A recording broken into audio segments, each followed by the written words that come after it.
চারিদিকে নিস্তব্ধতা, মৃত নগরীর পথে দু একটা মানুষ, মৃত কোলাহল আর অবব্যক্ত ইতিহাস যেন জড়িয়ে আছে এই নগরীর প্রতিটি ইটে। পথের দুধারে কালের সাক্ষী হয়ে দাঁড়িয়ে থাকা ধ্বংসপ্রাপ্ত ভবন আর কাঠামোগুলো যেন হারানো জৌলুসের কথা জানান দিচ্ছে। পানাম নগরের পথে হাঁটতে হাঁটতে মনে হতেই পারে ঈশা খাঁর আমলে চলে গেছেন। কেমন যেন একটা রহস্য জড়িয়ে আছে জায়গাটিতে। সোনারগাঁ অঞ্চলের মুসলিম কাপড় মিশরীয় ও রোমান সাম্রাজ্যের অভিজাতদের মধ্যে ছিল খুব জনপ্রিয়। 1338 খ্রিস্টাব্দে ফখরুদ্দিন মোবারক শাহের আমলে সোনারগাঁ স্বাধীন বাংলার রাজধানীতে পরিণত হয়। পরে গিয়াসউদ্দিন আজম শাহ, শের শাহ, ঈশা খাঁ পর্যায়ক্রমে সোনারগাঁয়ে রাজত্ব করেন। ইতিহাসের আবহমান ধারায় অনেক চড়াই উতরাইয়ের মধ্য দিয়ে সোনারগাঁ আজ এমন একটি নামে পরিণত হয়েছে যার মাধ্যমে বাংলাদেশের ইতিহাস, ঐতিহ্য ও লোকজ সংস্কৃতি একযোগে প্রকাশিত হয়।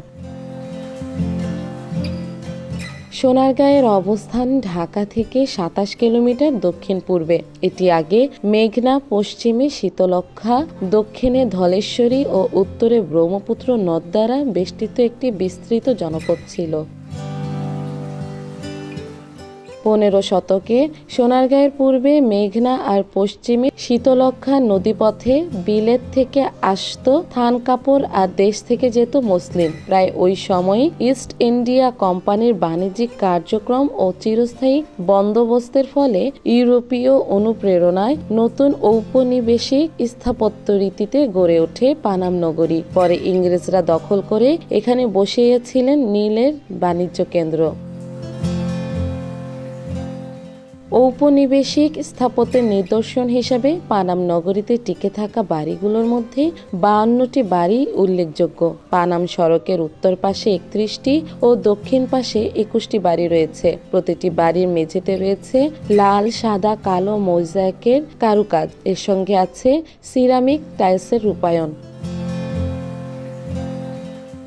এছাড়া আবহমান গ্রাম বাংলার লোক সংস্কৃতিকে বিকশিত করার উদ্যোগে 1975 খ্রিস্টাব্দে শিল্পাচার্য জয়নুল আবেদিনের উদ্যোগে সরকার সোনারগাঁয়ের ঐতিহাসিক পানাম নগরীর একটি পুরনো বাড়িতে প্রতিষ্ঠা করেছিলেন বাংলাদেশ লোক ও কারুশিল্প ফাউন্ডেশন। পরবর্তীতে 1981 সালের 25 সেপ্টেম্বর লোক ও কারুশিল্প ফাউন্ডেশনের বড় সর্দার বাড়িতে স্থানান্তরিত হয়।